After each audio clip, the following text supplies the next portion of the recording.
My lips were kind of dry. Mm.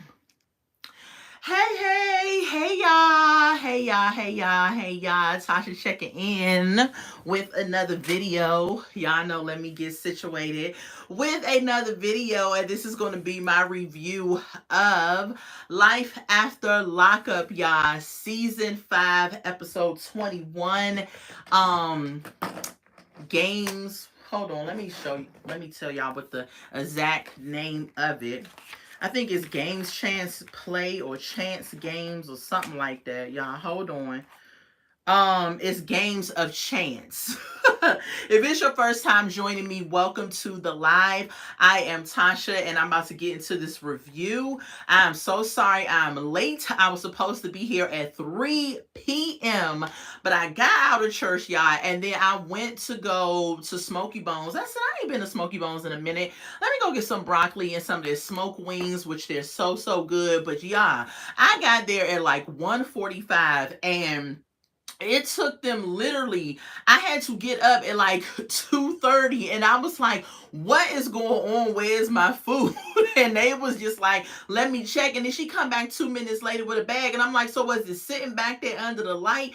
And they didn't do nothing as far as like a supervisor come out and say, I apologize, here's your next visit, you get a free appetizer, or here's a free lemonade or something, or nothing, and it's just like, in this generation, that's why I don't like to go out to eat like that. I really prefer to cook, because you go out to these restaurants, one, they don't care about how they prepare the food. You don't know what they put in the food. Then on top of that, you got to deal with possibly nasty servers or nasty management. They hire these young kids these days. They don't care because they ain't got no major responsibility, and they like, I'm just trying to get through this job and whatnot, and I don't care. So it's just a lot of stuff that you deal with when you go out versus when you cook at home, and you can have less stress and more comfortability and the whole nine.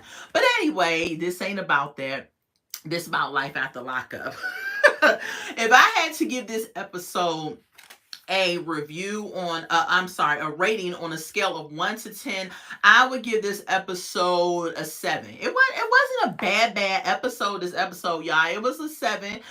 It still went up there, but it was a 7. It wasn't extremely bad. So let's get into these couples. If it's your first time joining me, y'all know I look down, I take notes so I can stay on track, okay? Let's get into Taylor and Chance. Let's just go ahead and get Taylor and Chance out of the way, because they get on my nerves. If I don't ever see Taylor and Chance again, I would be okay with that. Anyway, so Taylor decides to take the girls outside and do some crafts. At first, I thought she said, y'all want to go outside and do some crack? And I was like, wait a minute. I said, did she just say that? But she meant crafts. Crafts. So they went outside. They did crafts, and they're sitting at the table, and they're painting and everything, and Taylor begins to talk to them about things changing because Chance isn't going to be around anymore. And the little girls, like any little girls their age, is asking questions like, why won't Chance be around? What happened and everything? And she's like, mommy and Chance are not just getting along. One of the little girls said, good, because she don't see it for Chance. She don't like Chance. The other little girl says, yeah, we hear y'all arguing. And the other little girl says, oh, what, is he going to go live with his boyfriend? And when she said that, I said, child, they be arguing in front of these kids. These kids hear every single thing. And Taylor had the nerve to laugh. Taylor, that is not funny when your littlest one can say, oh, is he going to go live with his boyfriend? I was just like, girl, you need to be embarrassed. That means that you were up there cutting the fool with Chance in front of your kids. Even if they're not in front of you, them kids in their room probably listening like, they hear everything. So for you to sit up here and think that was funny, Taylor, I didn't think it was funny, okay? So, they outside doing the crafts, y'all, and guess who rose up like a daggone creep in the night? Chance. He pull up all slow, talking about some, in this new car. He's in an Escalade, look like one of them 1996 Escalades, a white one, and he pulls up. Taylor's looking, and the girls is like, hey, Chance, is that your new car? And blah, blah, blah. He get out the car talking about something, he got this for her. I'm like, you know what? I said, how you get that, Chance? He told me some, oh, well, I went ahead and traded in my truck and got this for her. This is what's going on with Chance. Chance don't have nowhere to go. Y'all remember last episode, he had his clothes in the back of his truck. He even said he ain't had nowhere to go. He don't have no other options or nowhere to go. So he's trying to sweet talk Taylor into letting him come back into the house so he can have somewhere to live, because he'll be homeless. The friend only paid for a hotel for one night, so he ain't got nowhere to go. So now he's trying to buy Taylor up here, giving her some type of truck and all of this stuff that she didn't ask for. And I'm like, Chance, what you don't understand is that she don't need materialistic things. She needs you to stop being an idiot. That's what she needs. What else was done with them too? Because they didn't really have a whole lot, and I was glad. What else happened, y'all? Hold on. So the kids go in the house. Taylor and Chance is talking outside, and then all of a sudden his tone changes. Remember when he was all rah-rah last week, busting in the house, telling Taylor how she was a stupid broad and this and that, and she this and she that and all of that. Okay, now this week he up here talking all sweet, talking about some, yeah, you know, baby, you know, I apologize for the way I treated you. You know, I brought this truck for you.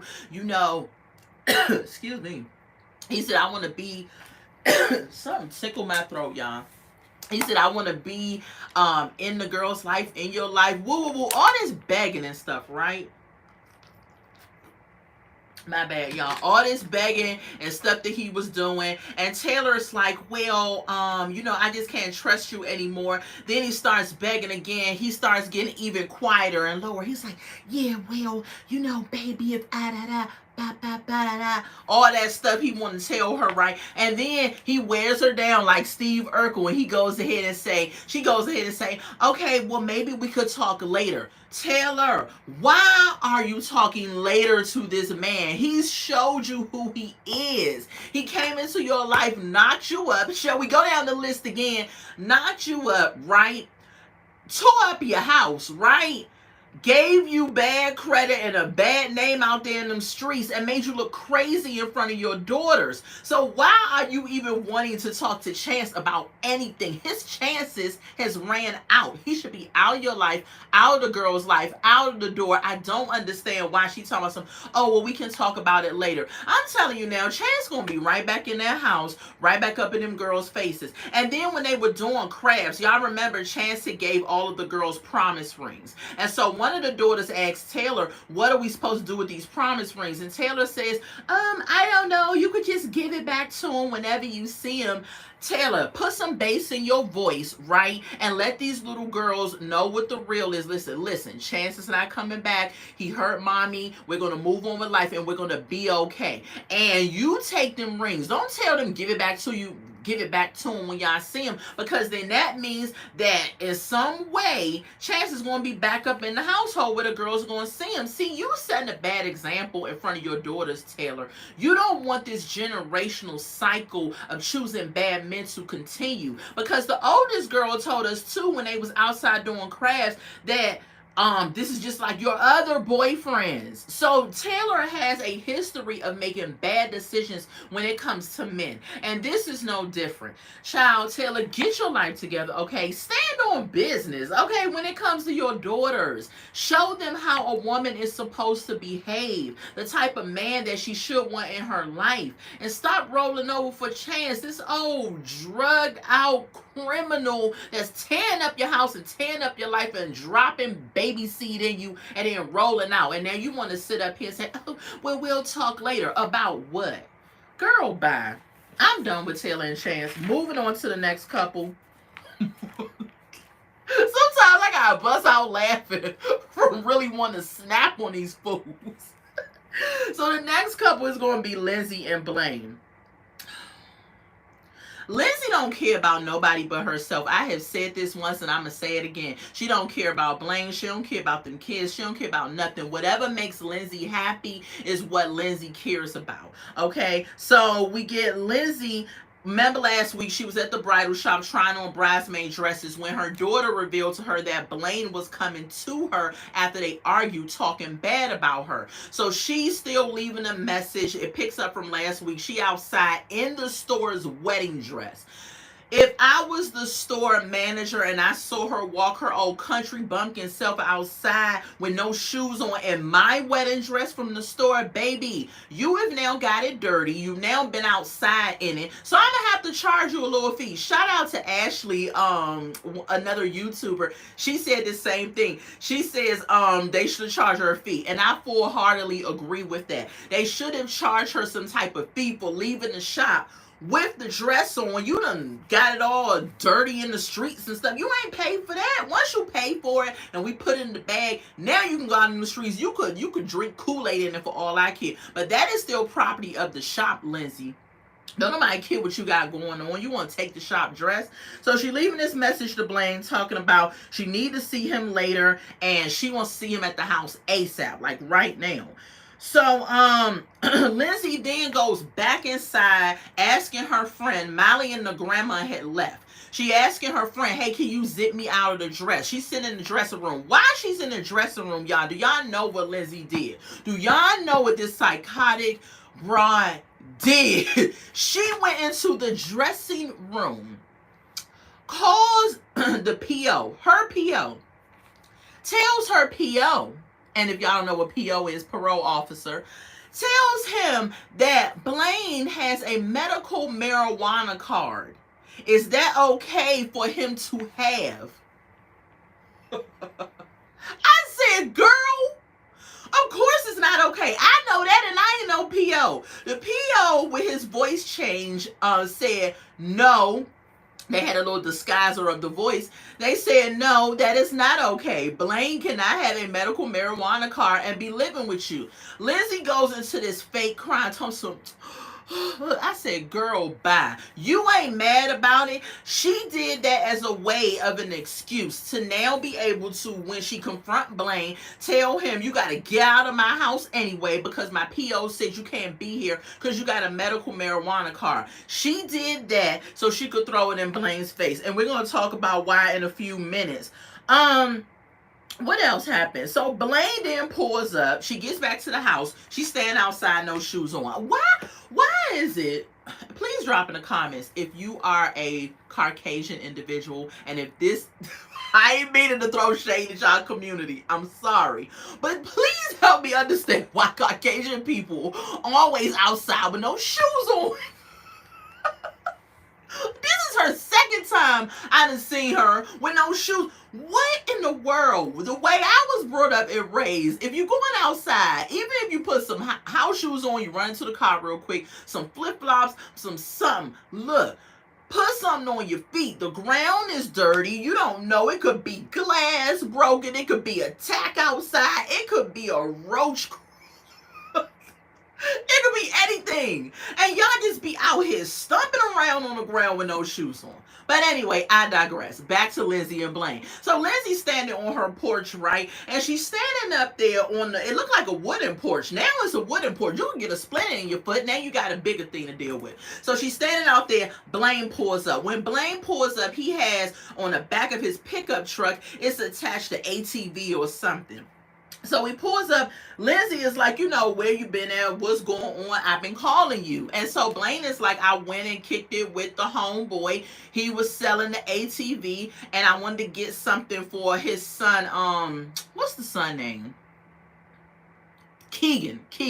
He said, I want to get something for my son, Keegan. And so Lindsay is like, well, how much did it cost? And he was like, it cost about $800. And she was like, you spent $800 on an ATV and you can't even get me a ring? Child, dramatic pause. This is what happened. After she said that, Lindsay looked at him. He looked back at Lindsay. Then all of a sudden, Blaine snapped. He said, what the F you mean? You can't tell me what to do for my son? Lindsay was like this.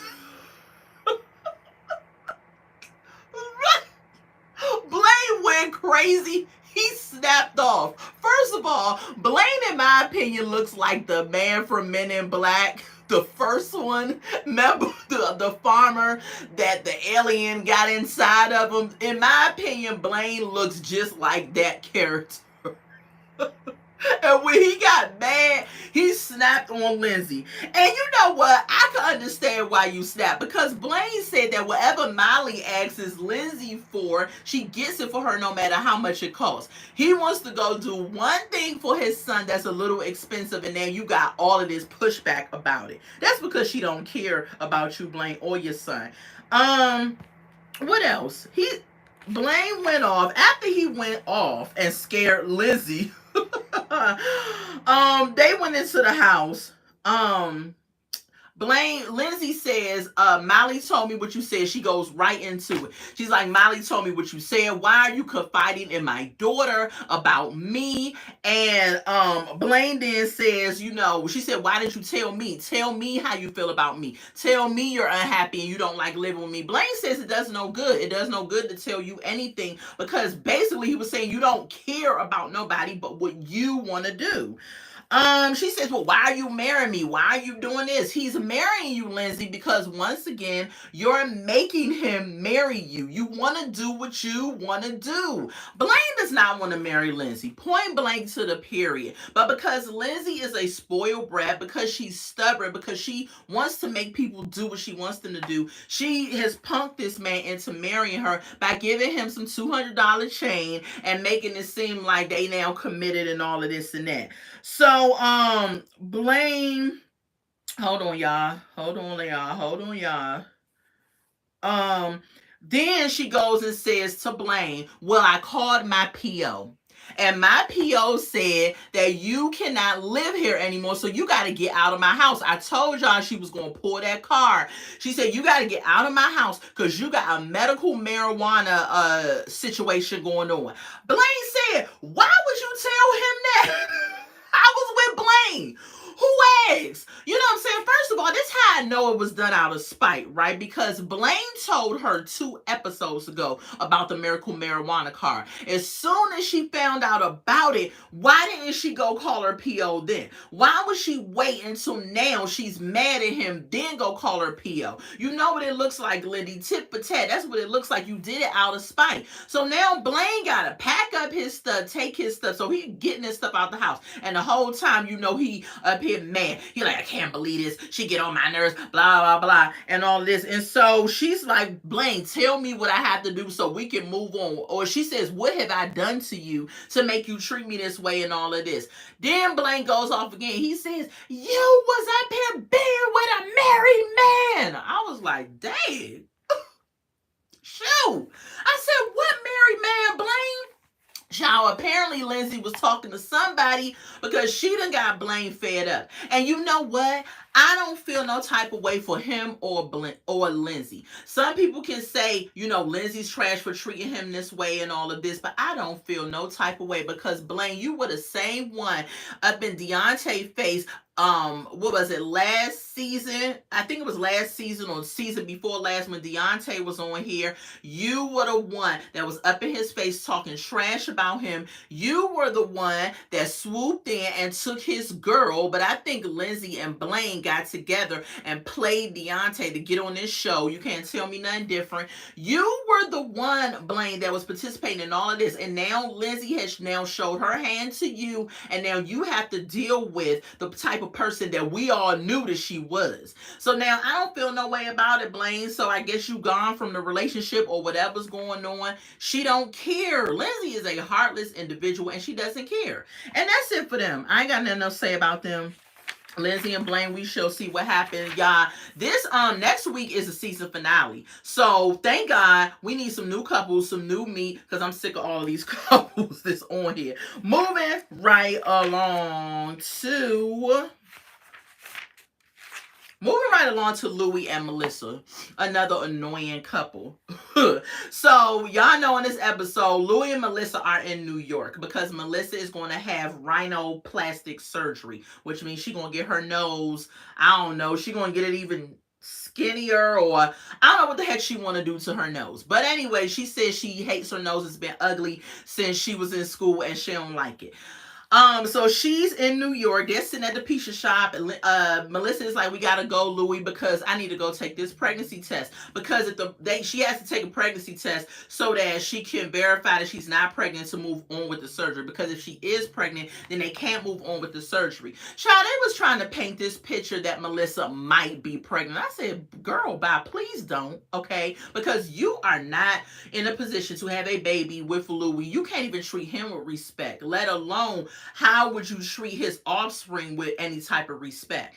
So they leave in the pizza place. They get back to the hotel. They get a pregnancy test. Louis said the same thing, and I was wondering, why didn't you take this pregnancy test before you went to New York? I doubt that y'all slept with each other overnight, but Louis says they had not been using protection, so he could understand why this pregnancy test needs to happen anyway. So they go and get the pregnancy test. They get to the hotel. She's peeing on and everything. They waiting for the results, and Louis is trying to read the results. Melissa up here rushing him. He's like, "What does it say? What does it say, Louis?" And of course, she's not pregnant. Everybody knew that. She was trying to make it seem like we was holding our breath like she could be. And why would Melissa, y'all? She went and said, "I don't want to be knocked up by the pizza boy." I said, "See, she's still down in this man. It's supposed to be her man." If anybody want to big up their man, it should be the man's woman. And she said, "Well, if we were in high school, it would have been great to be pregnant by him if we were in high school." And I'm like, "Well, dang, why would you want to be pregnant by a 17-year-old dude that cannot provide, don't got a job or nothing?" Child, Melissa, something's wrong. Something's missing in her head. So, what else happened? So, of course, she's not pregnant. And then now they find out she's not pregnant. She says that she has to take her nails off. Y'all, I'm a nail shop, a nail girl. I'm a nail fanatic. I always got the nails, right?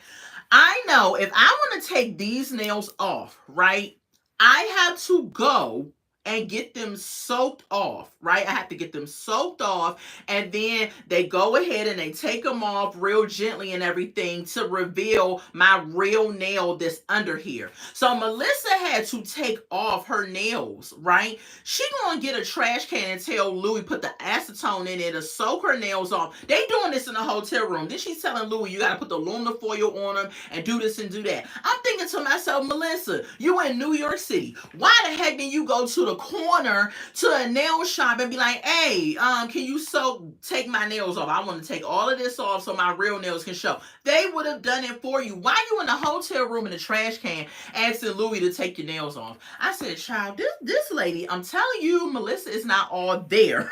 So then, what else happened? Hold on, y'all.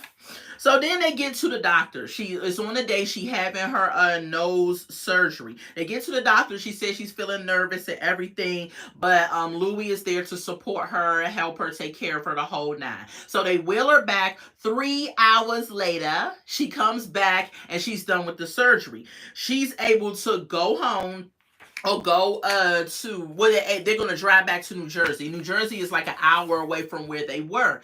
And so she has her the doctor says for Louis, he says, "Does he need to do anything special?" The doctor says no, just make sure she's taken care of the whole nine. I said, "Lord, how is Melissa going to act?" So they get into the car and Melissa is like, yeah, she get in the car. She's like, "Okay, Louis, can you drive, not drive crazy?" Immediately, she starts going right back to regular Melissa. Because before the surgery, she goes and gives Louis all these accolades and says how thankful she is for him, the whole nine. After the surgery, she gets right back into bossy Melissa mode, dogging him, treating him like trash. She talking about, "Can you drive carefully?" Girl, you are in New York City. If y'all have never been to New York City, let me tell you something. One thing you ain't going to do is drive carefully in New York. There are potholes on top of potholes, in the middle of potholes. You not avoiding it, okay? It's the city. Duh. So Louis is trying to drive carefully, avoid the potholes, and she ever say, "Oh my gosh, Louis, slow down, blah, blah." I'm like, Lord, Louis. She yelling at him, she cursing at him and all this stuff. They finally make it back to the house. And then Louis is like getting a pillow, and he's like, do you want me to put this on your back, or where you want me to put this pillow? She's like, it's for my head, Louis. I was like, what in the world? I said, Louis, maybe she's still doped up on medication from the nose surgery, okay? We just gonna have to try to give her a pass on that. But she treated him so badly. And then he up here like, do you want me to make you anything? Do you need anything? She's like, no, I don't need nothing. Just nasty as ever to him. I would have asked the doctor, does he have anything strong that could knock her out for about 8 hours? Because she was the worst.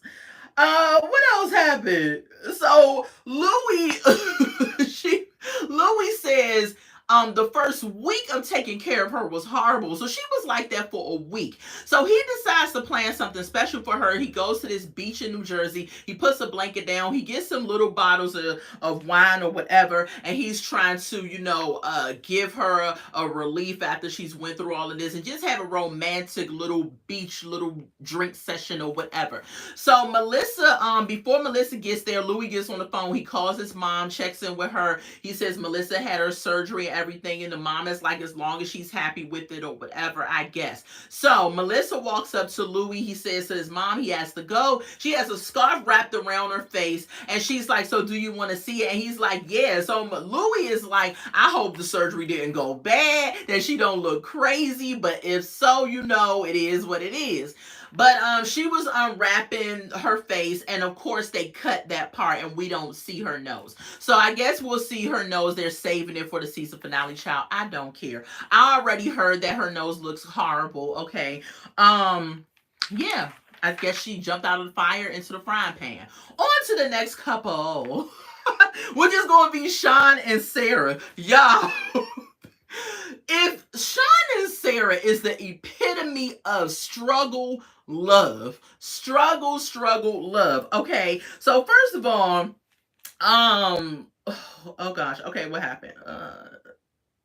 So we open up. Sarah is on IG. She on IG, she holding the phone like this. She telling all of these people that's tuned into IG that they broke and they gotta move. And I'm just like, Sarah, what in the world? Why are you putting your business out here to people that don't need to know that? Some stuff doesn't need to go on social media, people. Just some stuff, leave it private. So she on there telling all the people. Then Sean comes in. They gotta pack up all this stuff and move, y'all, because the landlord has raised the rent. And as y'all know, Sean said he is broker than a joke. He ain't got no money, and so now they gotta move. What I'm trying to figure out is, why didn't they go apartment shopping? Y'all didn't just find out the landlord was raising the rent, because when the landlord is going to raise the rent, they're going to tell you in advance. They're just not going to be like, up, the rent's raised next month. No, they're gonna give you warning, okay? When I was living in Maryland has no rent control, right? Every year they're gonna raise the rent, but they will let us know in advance, hey, this is what's gonna happen. We're raising the rent. So you could choose if you wanted to get out of your lease, because you had to give at least 30, some apartments 90-day notice before you get out of your lease. And so they tell you in advance. So Sarah gets off of her IG live, and now they up here packing all this stuff. And Sarah says that the stepdad has come through for her and Sean. I said, well, bravo. She said that the stepdad has found them a place. And so now they're gonna go to this place, right? Yeah, so now they're gonna go to this place. So they're loading up all this stuff. They're taking his broke down raggedy tow truck, Sarah in the other car, the baby is in the other car. Y'all, every time I see Sean and Sarah's baby, this baby looks bigger and bigger. I feel like the last episode I saw this baby, she was like a little baby. Now all of a sudden, fast forward, she looked like she's 5. But the baby is 2 years old. I think she's 2 or 3 years old. But she just looks bigger and bigger every time I see her. So they pull up, y'all. Get ready for this. Y'all not ready. They pull up to what her stepfather has done for them. Check this out, y'all. When they pulled up, it was a burnt down house. Like, I'm not saying burnt down, like busted and disgusted, like it was livable and everything like that. No, literally, it was burned down. The house was still standing, but it looked like it was a fire that had happened inside of it. I was like, so what? I said, hold up. I said, I know y'all not about to live here. Child, so Sarah says that when they pulled up, Sean says, what did I get myself into? Sarah is like, okay, the house is going to need some work. I said, work? We're going to need to rebuild this whole house. What are you talking about, Sarah? So on the side of the house, the stepdad has attached 2 trailers, or not even campers. These things were trailers, okay? I think one of them may have been a camper, but they were really low budget, low grade campers. These things looked like they were made in the 1980s. Like, they were horrible looking. I said, oh my God. I said, what in the world are y'all about to do here? Y'all about to be living off the grid. Child, I said, before y'all got out the car, why did y'all go investigate the camper? Because the camper looked like it got roaches. The camper looked like it don't got no running water, no shower, no stove, no basic what am I trying to say? Basic utensils. Yes, I think that's what I'm trying to say. That you need to survive, right? And if I say it wrong, put it in the comments.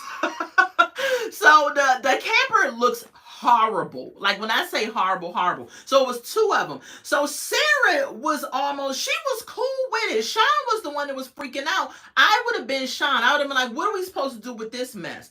So Sarah was like, well, we could put the kids in one and we can stay in the other and all of that. And I'm like, how long is this supposed to go forward? Child, they're going to be in this situation for a minute, because Sarah said, so fast forward, right?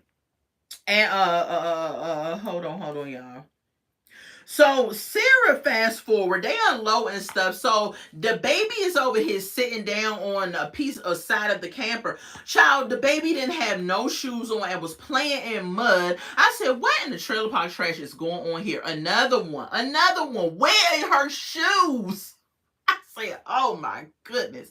Why Sarah walking around with a new boob job and tummy tuck? You got what, $40,000 worth of work you walking around with, but y'all don't even have a stable place to live. Y'all now gotta live in a camper, but your boobs are sitting up right. Your priorities are all messed up, Sarah. You are a complete idiot. She wanted to lay around. I'm telling you, she ain't got a job yet, and nothing's wrong with her. Why haven't you went to go to work? Why are you not supporting and helping your husband? Like, but she don't want to do that. She wanted to get out, meet a man, and be a kept woman.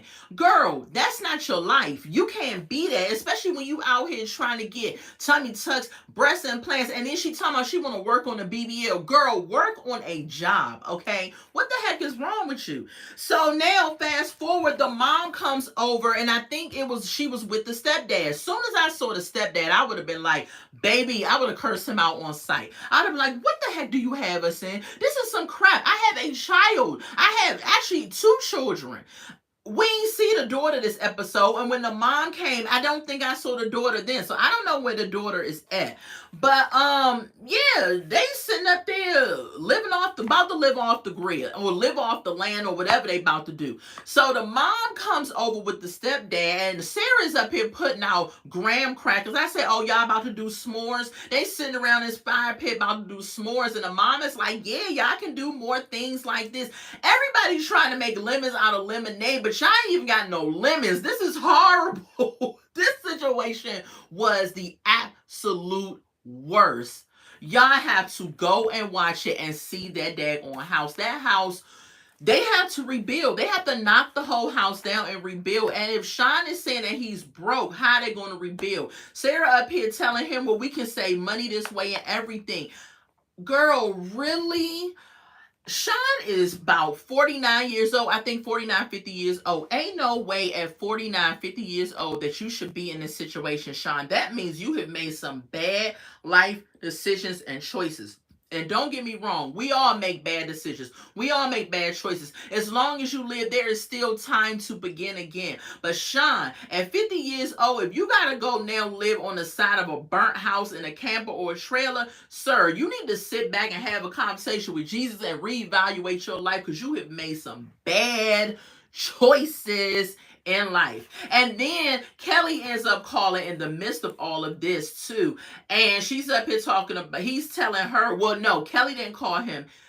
Back up. He called her to tell her the situation so she won't keep calling and asking him for money that he don't have. And when Kelly got on the phone, she said, okay, so what that got to do with the price of tea in China? I still need money for these kids. And I was, a part of me was like, Kelly, that's messed up, right? This man is going through. But another part of me was like, well, you still do have kids. Like, even in the midst of a parent going through the worst thing that they could possibly go through, right? You still have an obligation to a wife, to children, to a job, to all these other things in life that happen. So Sean, it's like you still got kids. So I agree with Kelly, but Sean was like, I'll talk to you about it later. But Sean and Sarah are going on a downward spiral, y'all, a downward spiral. And I'm hoping that this is the last time we're going to see them, because I don't really want to see them anymore. Go on, live off the grid, do what y'all do, and we'll hear about y'all from Starcasm or some other YouTuber that reviews updates or something, because I don't want to review them anymore. Hopefully next episode is the last time we're going to see them. But if I know Sarah and Sean, if they broke like they saying, which I believe, you don't know what to believe in these reality shows anymore. They may be putting on. If they broke like they saying, knowing Sarah and Sean, they gonna try to come back for another season because they gonna need this life after lockup, love after lockup checks. I hope not, but Sean, we shall see. On to the last and final couple, y'all, which this couple is gonna make me, I'm gonna have to go in. Like I did with Brittany and Key Rock, I'm gonna have to go in with this couple. So Justine and Michael. Okay, so we opened up. Justine must have had a doctor's appointment. It's getting close time for her to have her baby, right? So she had a doctor's appointment.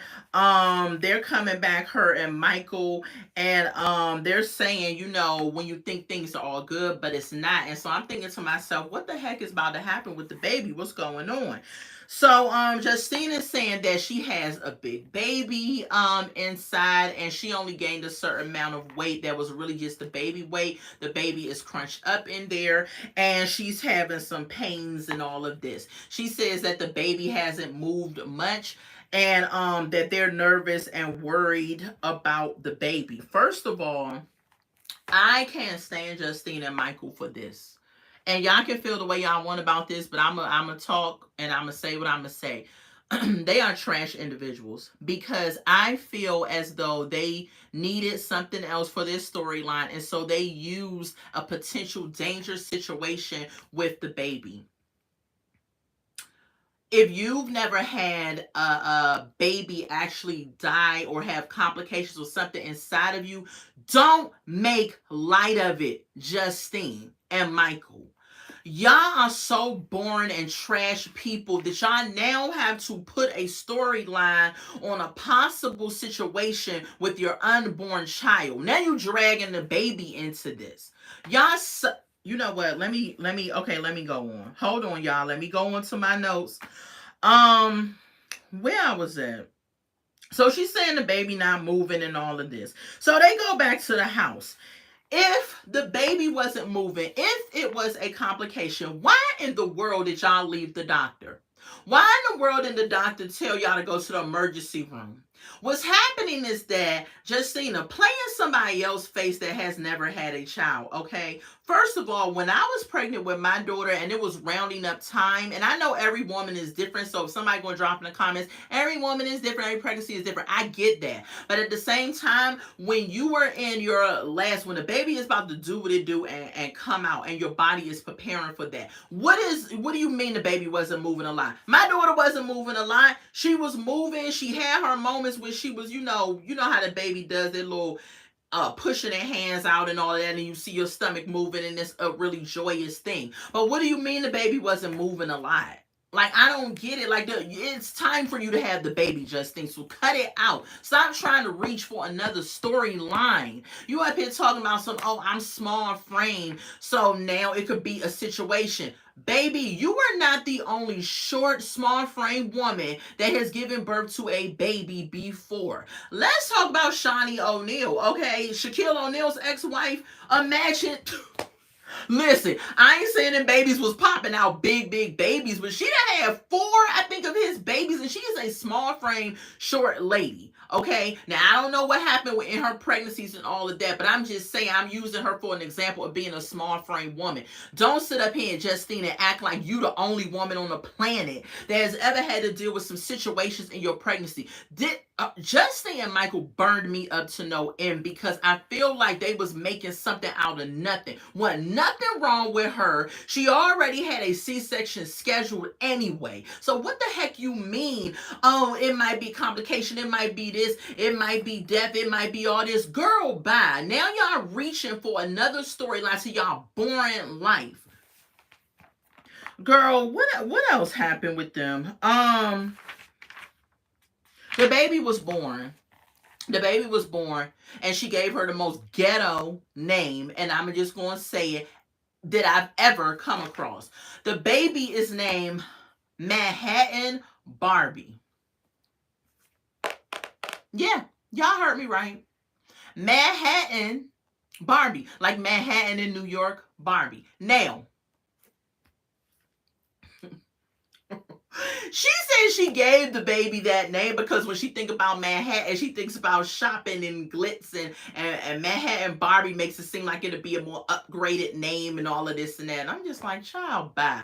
How you gonna name somebody Manhattan Barbie in the definition that you gave, but y'all up here living in a house that y'all really living month to month at this point because y'all waiting on Michael papers so y'all can go to Vegas.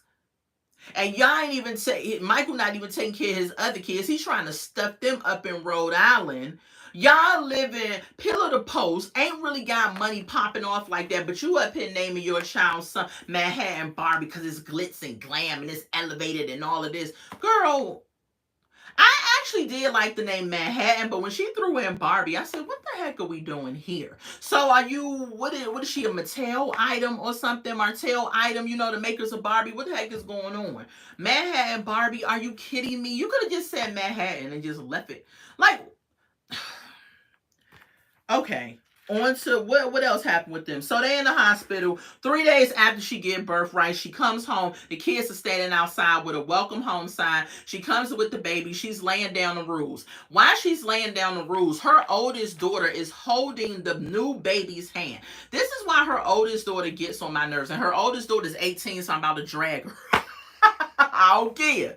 The oldest daughter gets on my nerves because she feels like she's entitled and she can say and do whatever the heck she wants to do. And probably because Justine has made her feel that way, okay? If she's laying down the rules to all of the other kids, Michael kids are there, his mom is there, her mom is there, all the other kids are there, and she's letting them know this is a fragile baby. Wash your hands before you touch her. No feeding her stuff. Don't pick her up without one of them burp rags and all that stuff. You know, all the things that we know to do with new babies. But her oldest daughter decides to be holding her hand. Ma'am, you didn't wash your hands. Your mom is giving you the rules, but you feel like you entitled. You can do whatever the heck you want to do. You need to stay in your place. Okay, you need to understand you are still a child in comparison to your parents, in comparison to the rules. You still need to fall in line, ma'am. Just because you're 18 on me, you could do what you want to do. Girl, she get on my nerves because she just feels this entitlement. Same thing that she did when she told Michael's daughter they was going to Vegas. That entitlement stuff, because she feel like she around Michael all the time. She thinks she better than his other kids or something. It's like, girl, get off that, okay? Justine up here saying she ready to go to Vegas. She want to be in her house in Vegas. Ma'am, you just had a C-section. You could barely get up off of the couch. You need to calm down, and y'all need to figure out how to make life work in the house that y'all in at least for 6 months, or at least until you heal. So what is your problem? So Justine says she's tired. She goes upstairs. She goes to sleep, right? Michael's mother is in the house up here telling him, well, they went outside. She up here telling Michael that I have maternity test still with me. She's still trying to make this maternity test happen. Mike is like, if she find out that's in the house, she's going to go off. Why are you doing this? This is my baby, blah, blah, blah. The mom is up here saying, well, I could just, go and do the test. Mike, Put your mom in her place. I'm not saying disrespect your mom, but she's gotten out of line. You've already told her you don't need a maternity test. You know that that's your baby. So why is she still trying to make this happen? Why is she still trying to do this? And for you not putting her in her place says a lot about you. Another thing that they're trying to put in their boring storyline. What else? That was it. If I got a funky look on my face, that was it. Because Justine and Michael just, what they did this episode hit close to home for me. And it was disgusting and tasteless and disrespectful to women out there who have suffered issues in the hospital giving birth, who have suffered stillborns or miscarriages or whatever. You on stop playing with people and stop playing in people's faces. That is not okay. Which y'all did. I do not like it. Y'all knew all along that it was not going to be no issue. I don't care what nobody say in the comments. I don't care if nobody disagree with me. They knew it wasn't going to be no issue. She had a C-section scheduled. I'm pretty sure they went down the list of things that could possibly happen with her. She's already had a C-section in the past with her son. And her son is what, 12, 13, well, however old the boy is. So don't sit up here and act like that it was going to be a complication. Y'all was reaching, putting 20 on 10, trying to do the most again, and you ended up doing the most in the most damaging way that you possibly could have done it. I was watching and sitting up here like, are they really going to try to spin this narrative? I hated it. I hated their whole situation. I could not stand what they did, and I hope I never see them again. Like, next week is the season finale. I hope I never see them after this because they are trash. Michael's trash for not being more of a father or being more present in his kid's life. Justine is trash for thinking that she is supposed to be put on this pedestal above everything else in Mike's life, even his children. I mean, the oldest, Justine, the daughter, is trash for feeling like she can do what she want to do, like she entitled. Like, their whole situation is just a trashy mess. And I don't like it. I didn't like what they did. I thought it was horrible. They should not have played like that, making us feel like it was a problem with that baby or with her. There's already an alarming rate of women that die during childbirth. Why would y'all want to paint that narrative on yourself? What? For clicks and views? For to give Life at the Lockup some type of content? If you born and you don't have a storyline, you don't have a storyline. Point blank period, that's what it is. Don't try to make something happen. Child, they got on my last nerve, as y'all can see. So, woosah. I'm going to get on up out of here. That is my review. Let me make sure I ain't forgetting no couples because y'all know. Because Joy and Red wasn't on this episode. And Key Rock and Brittany wasn't on this episode. So I think that's everybody. Let me make sure I got everybody. Oh, and Chevelle and Quaylon was not on this episode.